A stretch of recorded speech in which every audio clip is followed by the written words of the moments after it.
Hey guys, Grumpy here with episode 4 of our Zero to Hero series. At the end of the last episode, we were able to get a buffalo finally, so we have a little more direction, or we have a little more cargo capacity. So now we can move on to the next step, which is going to be doing merchant convoy raids. So let's go ahead and load the game here and continue our campaign as Mercury Guy. Alright, let's go ahead and check a few things with Jangala here. Looks like we are low on fuel, so we can go ahead and buy some fuel. We'll just buy all of it, that's fine. And we're a little low on supply, so we'll go ahead and buy some supply. And then as you see, our black market, our suspicion level is none, so we don't have to worry about being inspected. And I think that's it. I don't think there's much else we can do with our fleet. Oh, yeah. The sabos need to be alternating. I remember that from the previous fight. And other than that, I think we're good to go. Maybe we can swap out this long range PD for something else. Doesn't look like it. Alright. So now that we have a little more fuel, and then we also have the LP Brawler and a Buffalo, so something like a freighter to carry our cargo. We're gonna head back into the core worlds, and we're gonna look for some merchant convoys to raid.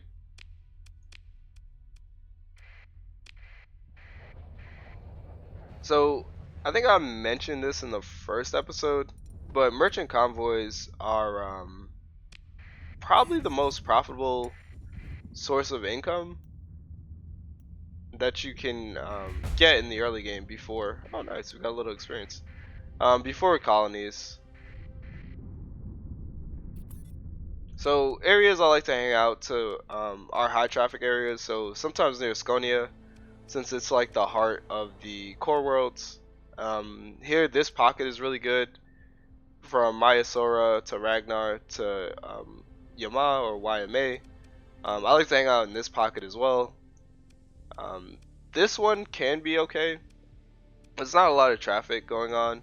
And then also between Valhalla, Galatia, and Atzlan, this can also be a pretty good pocket. So let's hang out near Asconia and see if we can find something. Probably not that. So this would be an example of a fantastic convoy to raid, but they're just a little too large for us.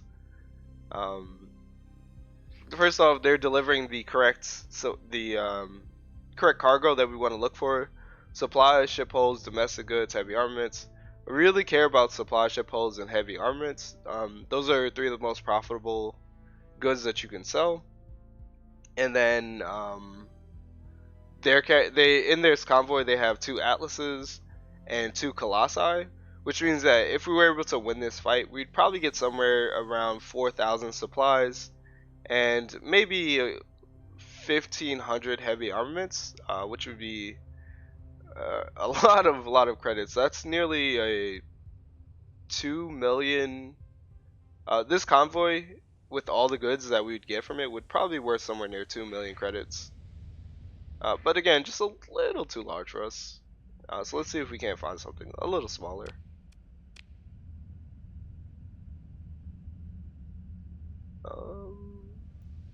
Also, I don't know why, but this makes total sense. You don't spend any fuel capacity when you're in hyperspace. I always assumed you burned a little, like, idly, but no. As long as you're not moving, you don't burn any. Alright, so what do we have here? Returning to Echo Breeze with supplies, ship holds, heavy armaments, heavy machinery. This is fantastic. This is the kind of raid that or the kind of convoy we're looking for. They do have a couple of scary threats. They have a Drover, a Medusa, a Hyperion, very interesting. You don't see a lot of Hyperions. A Scarab and 2 Omens. Okay. I think it's well worth it. They have an Atlas and a Colossus, so this should be worth about 1 million. credits if we could sell all the goods that we get from this fight. So let's go ahead and move into engage, and we need to be very careful in this fight. But I think it's doable. Okay. If you click on a fleet, you'll lay an intercept course with that fleet, but oftentimes, especially if you guys are moving in like different different angles of approach, it's better to just manually pilot to where you think they'll be, because what lay intercept course does, and I don't know why it does this, it'll move towards where the fleet was, and then kind of track them as you get closer. Whereas in my mind, if I click on a fleet, I want my navigation captain to estimate their maximum burn speed and then move to where we would meet, like based on our current burn speed. So, see, like if I let it pilot, it would end up behind the fleet. But we're just gonna move in front. Let's take a better look at our opponent. Okay, the Medusa is very scary. It has 2 light needlers and 2 heavy blasters, so it's going to be able to apply a ton of shield pressure. This drover has sabots on it. It also has broadswords and cobras. Ooh, we may have bitten off more than we can chew. The Hyperion has phase lances, thankfully, so it shouldn't be too much of an issue. It does have the phase teleport ability, so it can teleport behind your units, so you do need to be aware of that. And then next up we have a Scarab, which is not the biggest threat, and we have 2 Omens.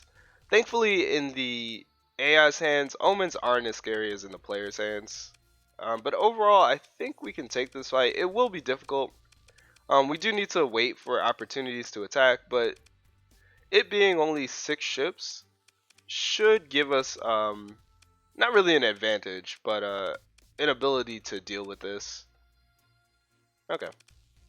Well, without further ado, let's go ahead and move into engage, and we will hit continue, and we will deploy the Omens, as well as the Wolf, but we'll be cautious with the Wolf. We'll probably leave him kind of towards the back because it tends to get flanked and destroyed by fighters pretty easily. Same with the Vigilance. We'll have the Vigilance and the Wolf just hang back while the Omens follow me into combat. I guess we might as well bring everybody. That's fine. So we'll go ahead and select the people that we want to leave behind, and we'll assign them to group 4. And I'm going to do that by pressing Control 4. So that binds them to one group, and I'll give them the command fall back. The Omens I'll group to, or bind to group 2. So again, holding Control and pressing 2. So now they're on my 2 key. So if I press 2, it selects the Omens. If I press 4, that'll select our reserve company. So with that, let's begin the battle. And you know what? The Wolf does have sabots, so he might prove beneficial to keep nearby. Okay, but we need to make sure that we kill this Medusa. Yeah, I think so. I think killing Medusa is going to be fairly important. Okay. The Scarab's not a threat, but it has separated itself from the rest of the group, which is really good. So we can go ahead and target it. We can fire off our sabots, and this should be enough to either overwhelm it or get close enough to overwhelming it. Or overloading it. Okay, so now it's overloaded. We're gonna unpause, hit the F key, and just lay into it. So there's a really nice opportunity there. Our reserve company is just hanging out, waiting for an opportunity to join the fight.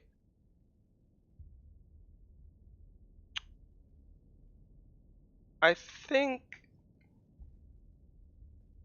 1, 2, 3, 4, 5.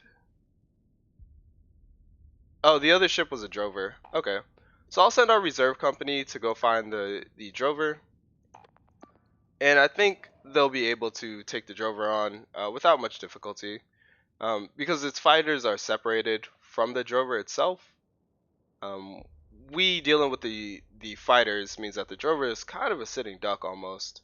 It shouldn't prove too difficult, and we have the bulk of the enemy fleet coming after us. In fact, this omen seems out of place, so I'm gonna assign my wolf the engage order by pressing E, and then I'm gonna assign my wolf to that task. So it should phase teleport kind of around, and you guys can go this way. You can cut a shorter path. It should be able to phase teleport around, get to this omen, and possibly blow it up. Alright. In the meantime, let's see if we can get rid of this omen. And the way we're going to do that is we're going to assign my 2 omens that normally guard me to go ahead and see if they can lock down that Medusa. And we'll take the time to go ahead and eliminate their omen.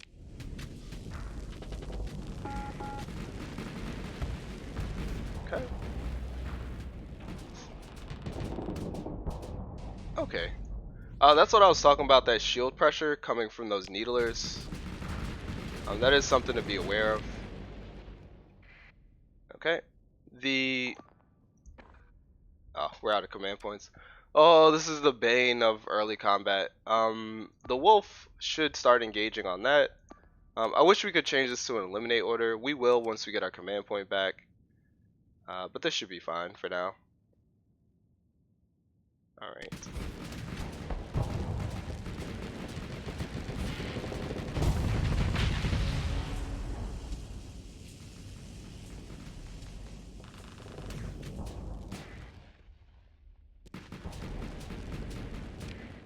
Okay. We're gonna let the Hyperion flux itself out using its phase lances, and when the time comes, we can go ahead and interesting.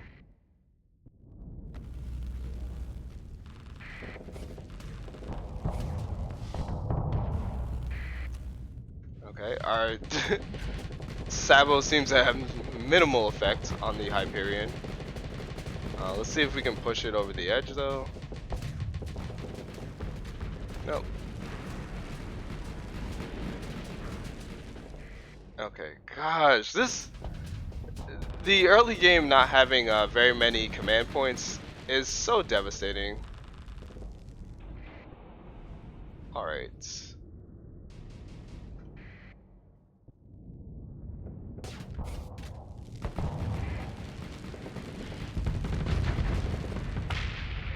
Okay, we have 1 command point finally. We can go ahead and set an eliminate order with our reserve company. We can just assign everybody the eliminate order on the Medusa, and I'll see if I can just keep the Hyperion's attention. The Hyperion's not a threat to me, but it is a threat to some of my allies that don't have large shield arcs. Okay.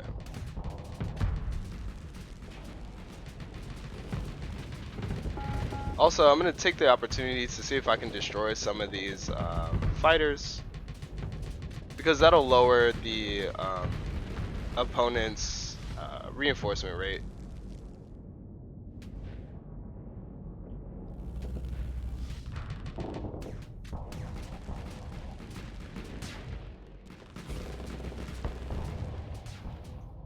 Okay.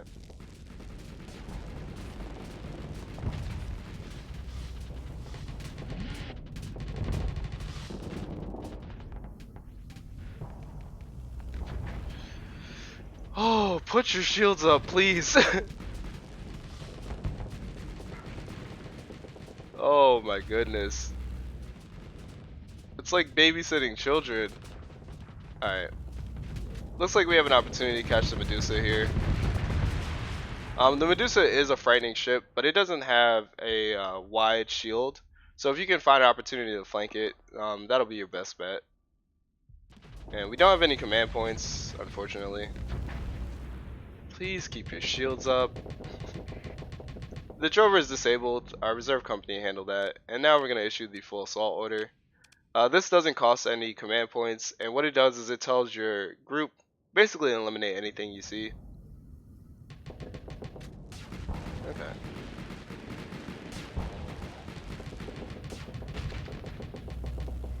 We'll go ahead and let him waste his phase lances. And then, oh my goodness, please keep your shields up, folks. We'll go ahead and take this opportunity to attack it in that little pocket that's there. Okay.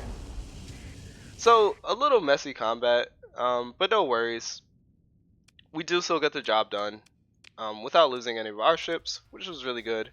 And also not losing very much combat readiness. As you see, these ships are still pretty good to go, especially our reserve contingent.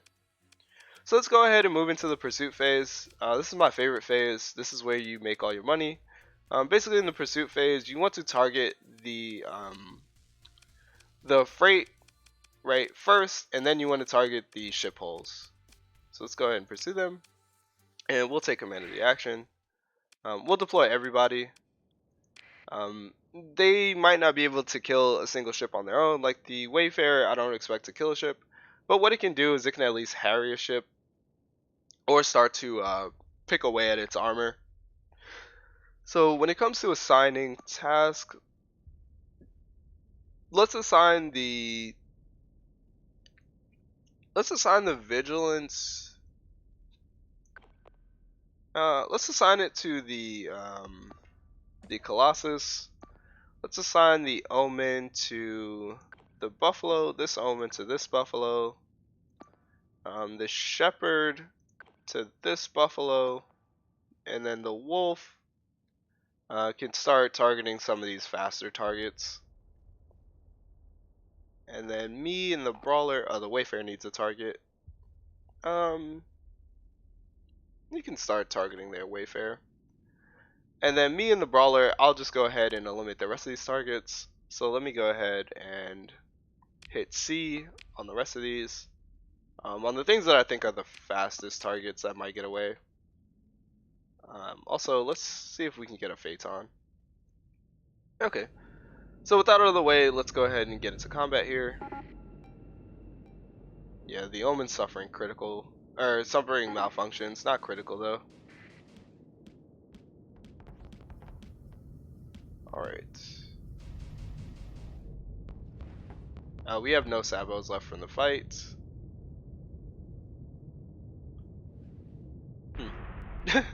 The Atlas is quite quick. Able to keep pace with this Colossus.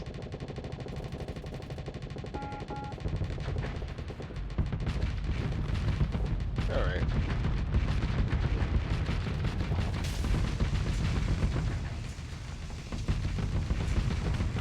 Alright. And something you want to do is, a lot of these ships look similar. Well, I mean, obviously they look similar, but you want to make sure that you're making sure the freighters, the one without the lightning bolt going through them, are being targeted first. Those are the ones that actually carry the supplies, the supplies, heavy armaments, and heavy machinery that you want. So this Colossus is empty, it having a lightning bolt. I should actually probably stop firing on it, and just make sure that this Colossus doesn't get away. Also, I think this Buffalo is a target, so we can kill this Buffalo because that's not going to take long.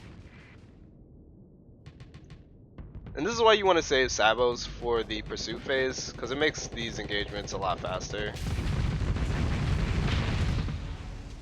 Alright, let's go ahead and catch up with this Colossus. We do move faster than it, but it is very common for these kinds of ships to get away. They do move at a decent pace. In the pursuit phase, it's important that you fire at their engines to get them to flame out. But in this case, we were able to eliminate it before we could flame it out. Okay, and I don't think there's much left. Make it off the battlefield at least.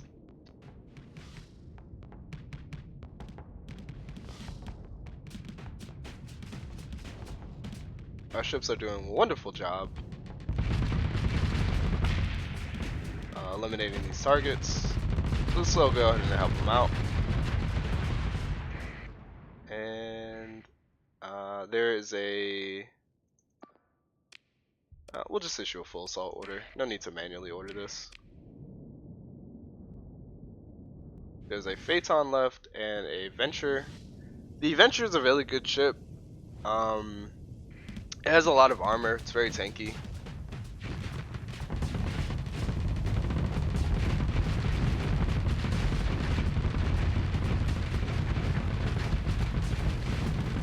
And this must be the last ship on the map because the whole family is here.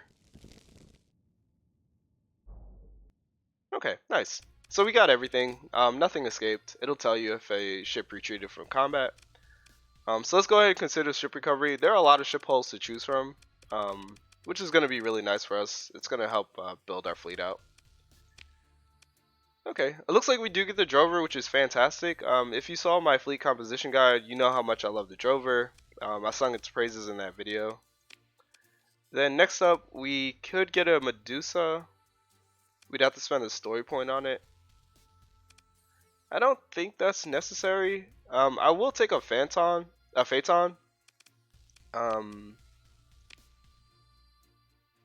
Actually, we'll have the credits that we can just buy a Phaeton. Well, I mean after we sell this. So we'll just stick for the Drover, and we'll save our story points for something a little more valuable later on. Alright, so let's go ahead and recover this. We get 8,000 credits. The Tritachyon not really friendly with you blowing up their convoys, but that's okay. I think 5 relationship penalty is worth the haul that we're about to see. Yep. So we get high resolution sensors, which is really nice for us. That's going to help us with more convoy hunting. I'll talk about that in a second. But yeah, we get 1,500 supplies, a lot of fuel for our trouble, 500 heavy machinery, 300 heavy armaments, and an assortment of really good weapons. Alright, the Harpoon MRM, and then some smalls. So the way I like to do this is I'll take the non-supplies first. In this case, we can't even hold them. But we'll go ahead and sort that. And then we can rebalance this. Hold on. Let's put back the heavy machinery for a second. Let's grab the supplies and let's let our fleet recover itself, and then we'll grab the rest of these. Also looks like we got another skill point. So we're gonna put that into let's go tactical drills. What it's gonna do is it's gonna add weapon damage for all of our ships. And the reason I'm investing so heavily into the green line is because of support doctrine. Support doctrine is going to give helmsmanship, damage control, and combat endurance to all of our ships. So helmsmanship is going to make them faster. Combat endurance is going to give them more max readiness and more peak performance time. And then also damage control is going to reduce the damage that they take in combat. Alright, so let's go ahead and let our ships recover using the supplies that we got from the fight.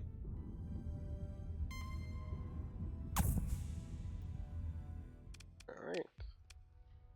Then we can grab a little bit more supply, and then to speed this up, we're going to head over to...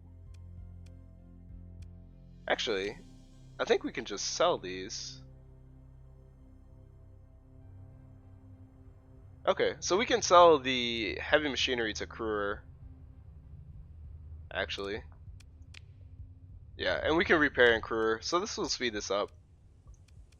This is very beneficial for us.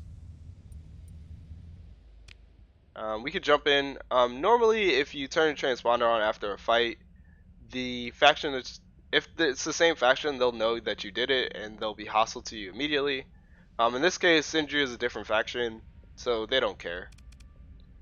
Alright, so we'll turn on the transponder and jump in. And then our goodies are, when we jump out, are to the north and then a little to the right, so nearby. Alright, but here's Kruger. Let's go ahead and repair. Are there any patrol fleets nearby? It doesn't look like it. So we'll turn off our sustained burn, do another check. Doesn't look like it. We'll turn our transponder off, and we'll go ahead and make this trade on the black market. And we're gonna get 140 credits, 144,000 credits, which is really nice for us. Let's check if you have any freighters now that we can afford it. No, but you do have a wool for sale, which is interesting. Do you have any talons? No, it doesn't look like it, but you do have daggers. Let's go ahead and go with a dagger. Let's go with the longbow, and then one harpoon for now.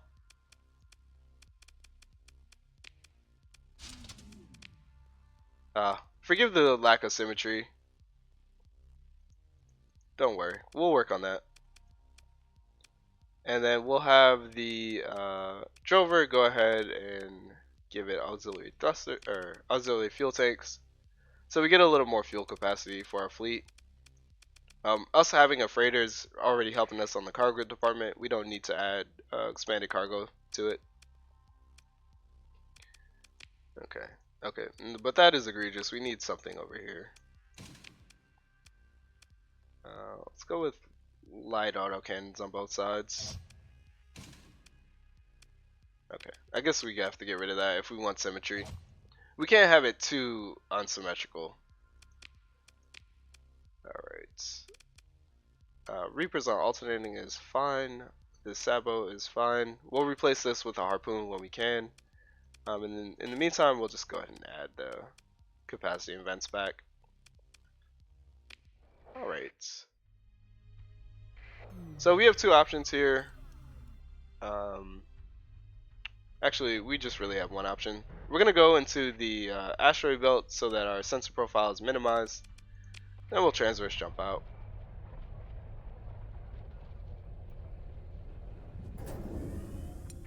Alright, and now let's go ahead and grab the rest of our loot. Some more heavy machinery, which we'll probably end up keeping for ourselves. The heavy armaments, which we could again sell to Kruger, but I don't think we're going to get much for it.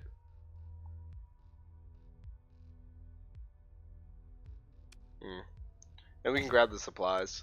So typically you want to sell your heavy armaments to the pirates, and you want to sell it for about 1,000 plus. So it's selling for 800 at max isn't really a good price. You really want to wait for a deficit. So instead, what we're going to do is we're going to store this, and I'll show you exactly where to store it. Also, are there any deficits on supplies? Doesn't look like it. Alright. So let's head over to Myasora. And what we're going to do is we're going to look at one of the abandoned stations there. There's a few reasons that I like choosing Myasora. And we'll talk through them in a second. Oh, also, I realized I didn't talk about high resolution sensors. I know this is kind of a little bit scattered, but what high resolution sensors does is it increases your sensor range so you can see targets from farther away. Okay, so here's Myasora. It has 3 planets, or 3 stations inside of it. So Los Astropolis, which is a pirate station, Mariath, which is a Persian world, a Persian world, and then you have the Tritachyon, who are orbiting a station, and Port Say.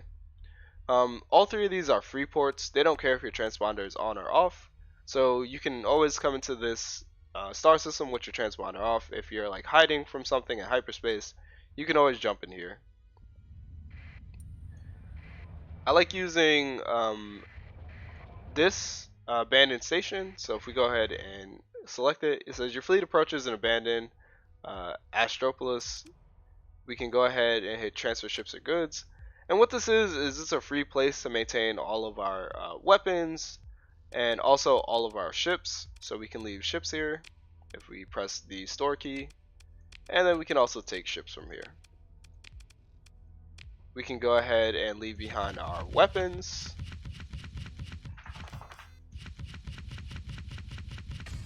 And our heavy machinery, and our heavy armaments, and we can go down on supplies so that we can make room for the supplies that we're about to pick up. We can also store some fuel here, and we can store. We don't need to store the crew. But this is a safe place. You can keep all your cargo here. It won't ever go away. It can't be raided, so it can't be taken by the enemy. And unlike stations where you normally have to pay an upkeep cost every month for how much you store there, this is completely free. There are 3 of these. One here in Mayasura. There's one in YMA, which is here next to Salamanca, the abandoned siphon station, and then there's one in Corvus, next to Asharu. So I really prefer this one because you don't need your transponder on. And also Mariath is here. Usually I'm not hostile to the persons. I'm usually hostile to the independents.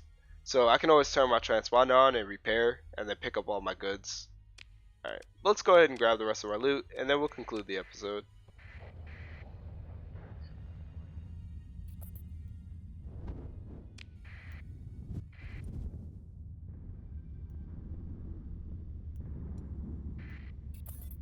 Okay. And our cargo is just drifting around. It tends to drift in a random direction, so don't be surprised if you come back and it's not where you left it.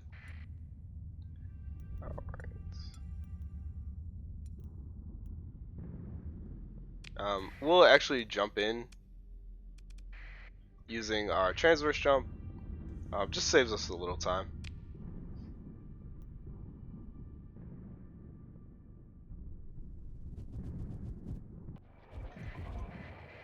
Okay. And I will get the rest of the supplies, but I'll do that off stream.